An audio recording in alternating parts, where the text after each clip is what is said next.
महानगरपालिकेत 4 वर्षांनंतर महापालिकेच्या निवडणुका पार पडल्या। या निवडणुकीत निवडून येऊन 165 नगरसेवक सभागृहात आलेत। यामधील आता तब्बल 24 नगरसेवकांच्या विरोधात लघुवाद न्यायालयात याचिका दाखल झाल्यात। काय आहे हे नेमकं प्रकरण जाणून घेऊया या रिपोर्टमधून।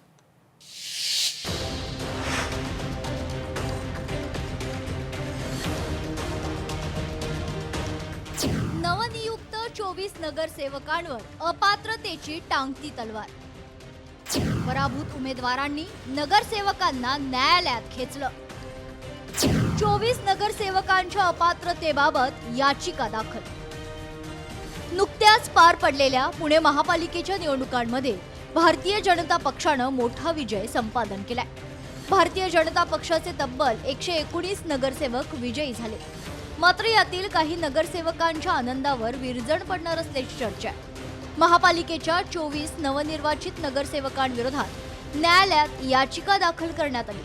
निवडणुकीत पराभूत झाल्यानंतर काही उमेदवारांनी विजयी उमेदवारांना कोर्टात खेचले।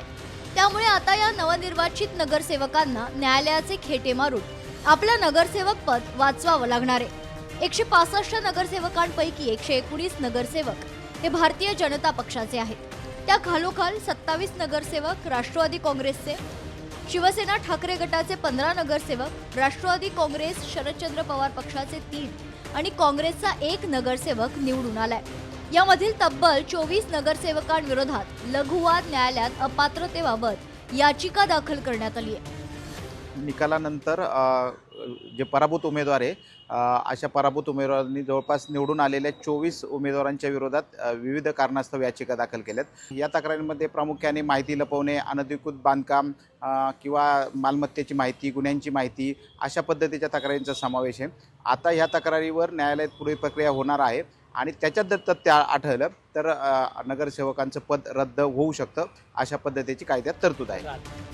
निवडणूक निकाल लागल्यानंतर त्या निकालाबाबत आक्षेप असल्यास 10 दिवसांच्या आत याचिका दाखल करणं क्रमप्राप्त असतं। त्यानुसार या मुदतीत उमेदवारांविरोधात याचिका दाखल करण्यात आल्या आहेत। त्यामुळे जिल्हा लघुवाद न्यायालयाकडून महापालिकेला 24 नगरसेवकांविरोधात दाखल झालेल्या याचिकांचे बाबतचे समन्स मिळालं असल्याचं महापालिकेच्या निवडणूक विभागाकडून सांगण्यात आलंय। नियमानुसार महापालिकेच्या या संबंधित निवडणूक निर्णय अधिकाऱ्यांना हे समन्स न्यायालयाकडून बजावले जाते। बहुतांश पराभूत उमेदवारांकडूनच या याचिका दाखल करण्यात आल्या।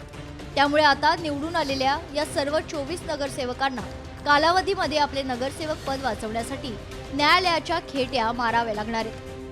प्रत्येक निवडणुकीनंतर अशा पद्धतीच्या तक्रारी दाखल होतात, पण काही तक्रारींमध्ये जर तथ्य आढळलं 100% तर निश्चितपणे कारवाई होऊ शकते। अनेक वेळा काही तक्रारीमध्ये तथ्य असूनही ते सिद्ध होण्यास सिद्ध होऊ शकत नाही किंवा सिद्ध होण्यास काय म्हणता येईल विलंब लागतो। त्याच्यामुळे ते रेंगाळत पडतं आणि त्या तक्रारीनंतर निकाली निघतात। पण जर खरोखर तथ्य निघालं तर 100% त्याच्यात कारवाई होऊ शकते आणि नगरसेवक पद जाऊ शकतं। पुणे महापालिकेतील सत्ता समीकरणांवर या याचिकांचा काय परिणाम होणार?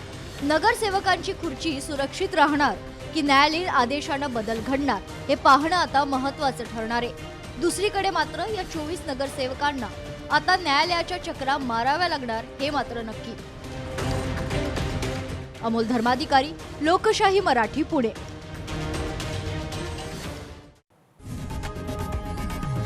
लोकशाही मराठी ऐका, पहा, जागरूक रहा।